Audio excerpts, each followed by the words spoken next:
Sa atong unang pagbasa nadungog nato ang istorya ni Jonas nga gipadala siya ngadto sa Dios ngadto sa Ninive para sa pagwali, para sa pagsulti sa katawhan nga dapat magbag-o sila sa ilang mga binuhatan.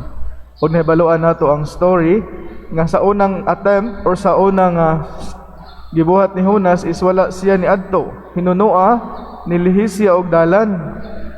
Mao na nga nisakay siya sa usa ka bangka, unya gikuso-kuso sa usog nga balod, ug unsay gibuhat sa mga tawo, gihulog siya sa dagat ug gikaon siya sa isda.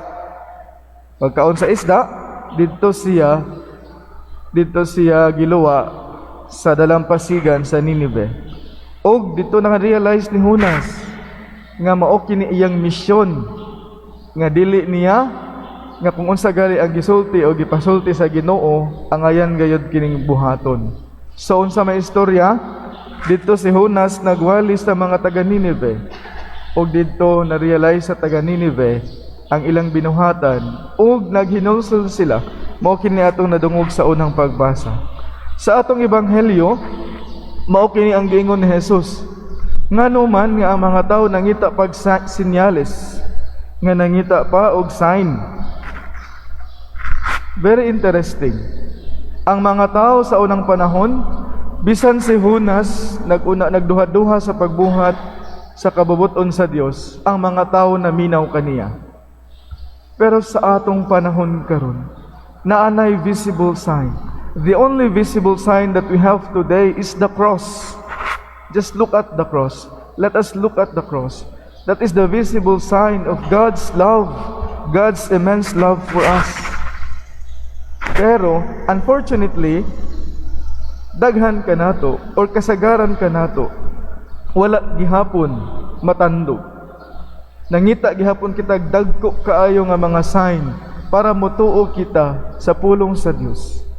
Daghan na ang gihatag sa Ginoo kanato, Eucharistia, Ebanghelyo, ug daghan pa.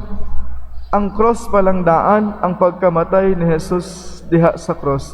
That is the visible sign nga unta makonvince kita sa dakong gugma sa Dios, ug sa atong pagka-convince sa dakong gugma sa Dios, maunta kini ang magtukmod kanato sa pag-usab sa atong kaugalingon.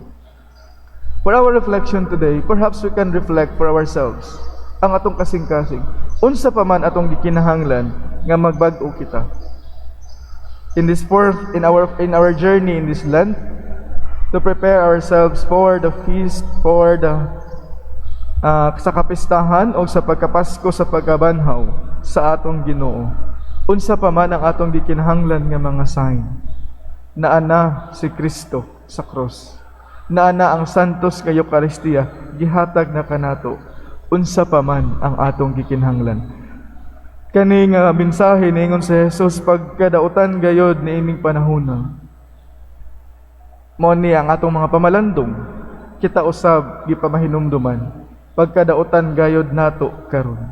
Nganong nagkinahanglan pata og mga dinagko nga mga sign para kita motuo sa pulong ug sa gugma sa Dios. The cross is the visible sign that we have today, that for us to be convinced that God loves us so much and everything nga iyang gisulti tinuod. Hinaot po unta mga igsoon nga sa atong pagpamalandong ug sa atong pag-andam sa kaugalingon, di na kita magkinahanglan mangita og mga dinagko nga mga butang para kita makonvince. Mamalandong kita, unsa man ang naa sa akong kasing-kasing, unsa man ang nakapababag kanako nga magbag-o sa kaugalingon. Amen. Palihog manindog.